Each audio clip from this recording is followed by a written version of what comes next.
Frontier Fighters.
Frontier Fighters, devoted sons and ardent champions of those daring deeds which brought fame and fortune to the West. One of the most thrilling epochs in the history of the West and Southwest was the magnificent achievement of spanning the continent by the Union Pacific and the Central Pacific Railroads. Behind this great epic feat, there was a pitched battle of men, fighting feverishly against time, the elements, and Indians. And for the formative years, this great saga of sweat and steel was boisterously chanted against the background of the Civil War. One night, before the fall of Vicksburg, Colonel Grenville Dodge was suddenly ordered to Washington. The business was marked urgent. The signature was that of Abraham Lincoln. The president remarks to his wife, Mary Todd Lincoln, "Mary, I've sent for Grenville Dodge." Aren't there enough men in Washington to advise you about the Union Pacific Railroad? Oh, yes, Mary, but they're not honest men. Under the Railroad Act of 1862, we can start building now. They have in California. We haven't here because every congressman wants the railroad to start in his state. If it were small enough, he'd like to have it puff out right from his own backyard. Oh, Abe Lincoln, how can you keep on joking when you got a war and a transcontinental railroad on your hands? No, not on my hands, Mary. In my hands. The Civil War in my right hand and a transcontinental railroad in my left. And I guess I'll manage to juggle them both. Oh. Colonel Dodge for his appointment, Mr. President. Oh, yeah, I'll see him. Mary, knitting and war go together, but not knitting and railroads. I had no intention of staying, Abram. To span a continent and bring the people of the West face to face with the people of the East. Mr. President? Yeah, come in, Dodge. Come in. Mr. President? Dodge, I called you to the White House because you're an honest man. That's first. Second, because you know about railroads. I'm honored, sir. By the Act of 1862, Congress gives me the power to authorize the building of a railroad. A company is formed known as the Union Pacific. They're waiting only for one thing, an approved starting point and government money. Mr. President, suppose I furnish the money and you furnish the starting point. Yeah. Seriously, Dodge, the issue is this. Oh, pull up a chair. Don't be so formal. Thank you, sir. California already has broken ground for the Central Pacific. We're still waiting. The money crowd are lobbying for Omaha as a terminal. Of course, they want to serve themselves.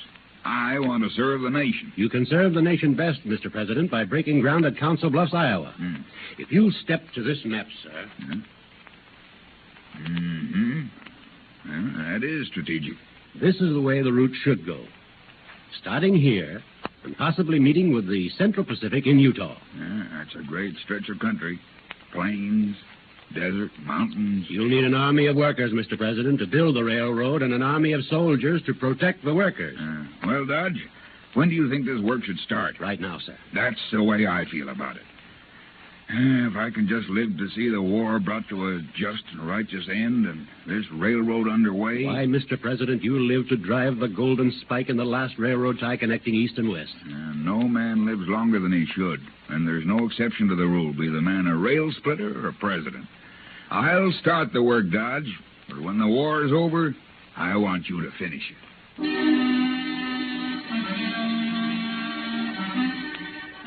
And so, with the nation torn by a war that threatened her very existence, this vision, which far-sighted men had had for more than a quarter of a century, began.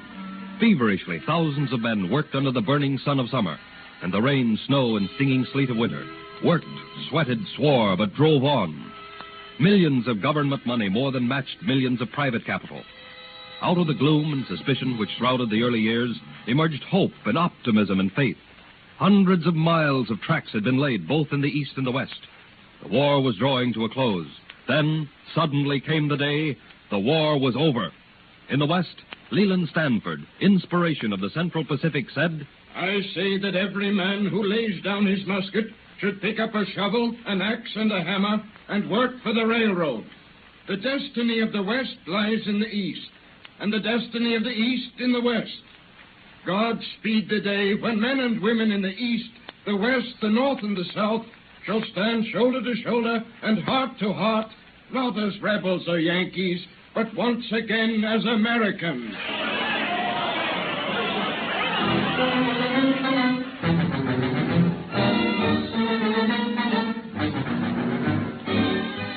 The nation rejoiced at the end of the conflict and speedily began the work of reconstruction. Then, as suddenly as a bolt leaves the blue, the telegraph, which went hand in hand with every mile of railroad, ticked out this horrible news. Important dispatch, men. Hold your work. Bill. It's about old Abe. Has he asked Congress to vote us a bonus? Well, Bill, what was the message? Bill, what's come over you? Yes, what is Bill. it? Come on, let's hear it. God have mercy on all of us. God have mercy. They've gone out and shot old Abe. What shot Abe? Shot old Abe? Lincoln, why is it? Bill, it can't be. Poor old Abe. An act by the name of Booth in Ford's Theater shot him dead.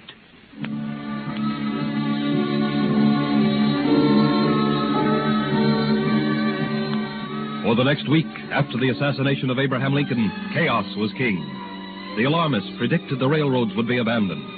Those who wanted to hold back the march of progress said it was the will of God. The Almighty had stepped in and stopped such wickedness. Then Andrew Johnson took the oath of office and called for Grenville Dodge, now a general, and sent him directly to the Indian country. This was the first order Dodge telegraphed to all district commanders on the plains. Place every mounted man in your command on the South Platte route. Repair telegraph lines. Attack all bodies of hostile Indians. Stay with them and pound them until they move north of the Platte or south of the Arkansas. I am coming with 2 regiments of cavalry to the Platte line and will open and protect it. But it was one thing to give an order on the plains in 65 and another to see that it was carried out. Late in July, 2,000 Indians of different tribes launched a campaign to destroy all telegraph stations along the Platte. In August, matters reached a crisis. The government, its army reduced to peacetime strength again, was faced with the problem of going on or backing out. To control the Indians, a new army of 22,000 men was needed and $50 million to finance such a campaign. The treasury was almost depleted, yet the railroads called for more government money and the emigrant trains called for protection. General Dodge, intent on a solution of the problem, took a small company of mounted soldiers and went into the heart of the Indian country. General, is this a scouting expedition or just what is it? I'm looking for 2 things, Palladay. Where all these surprise attacks come from, also for some undiscovered pass through which the railroad might go down into the Laramie Plains without so much grain. Well, you certainly picture the smallest troop a man could want to risk a pitched battle with. Palladay, I'm not looking for a fight today. Oh, there, oh. Well, looks like you'll have it anyway. Indians and a lot of them. Give me those glasses. Crows. How many? About 300. You think they see us? No doubt they followed us all day and aimed to close in at night. Dismount! Dismount! Dismount! Climb up to the top of this ridge. Yes, sir. Yes, sir. We're fired on. We'll return the fire immediately. Start signal fires, which our regiment will see.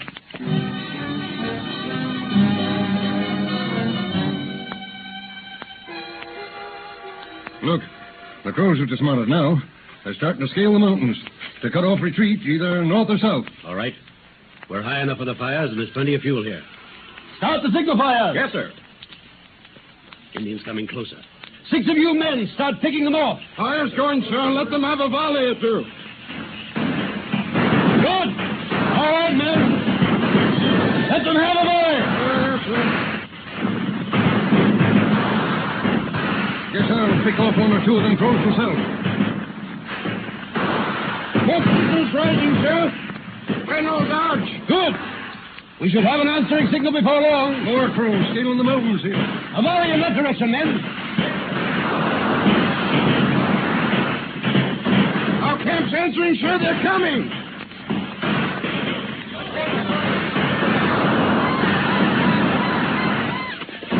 There they go, General. Every last Crow is packing up and hightailing it for home. They saw the answering smoke signals through from our camp. Hold your fire now, men. Yes, sir. Halliday, I've been so busy looking straight ahead and to the left, I never thought to look to the right. See that slope going down so gently to the plain? Yeah. I think we've discovered a pass through which we can build the Union Pacific into Laramie. I wonder where that slope goes to. It seems to me it slopes down to a creek bed. Must be a grade of less than 100 feet to the mile. Lem, Jim, you keep a lookout here. Yes, sir. Rest of you fellows mount horse and follow me. I think we've made a real find this time.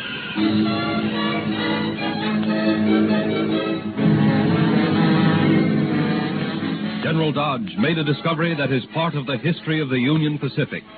He took back to Washington the discovery of this new pass and a plan of action to put down the Indians. Both were bitterly fought, but in the end he won. The years, good and bad, fraught with victory and with defeat, rolled on. And then came that historic day, May 10th, 1869. The last rail was ready to be laid and the last spike to be driven. A Union Pacific steam monster driven from the east was almost chugging in the face of one driven from the west. The meeting place was Promontory Point, Utah. Now, the last rail was laid, and 3 spikes were to be driven. 1 gold from California. A silver spike from Nevada. And an iron spike from the east.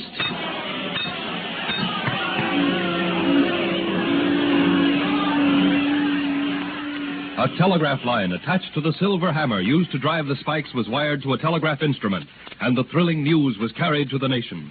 The Transcontinental Railroad had at last become a reality, and the nation was welded into a stronger, more indissoluble union. This was as Leland Stanford had predicted in 1862. The day when men and women in the East, the West, the North, and the South shall stand shoulder to shoulder and heart to heart, not as rebels or Yankees, but once again as Americans. And so, another chapter has been written in the lives of frontier fighters.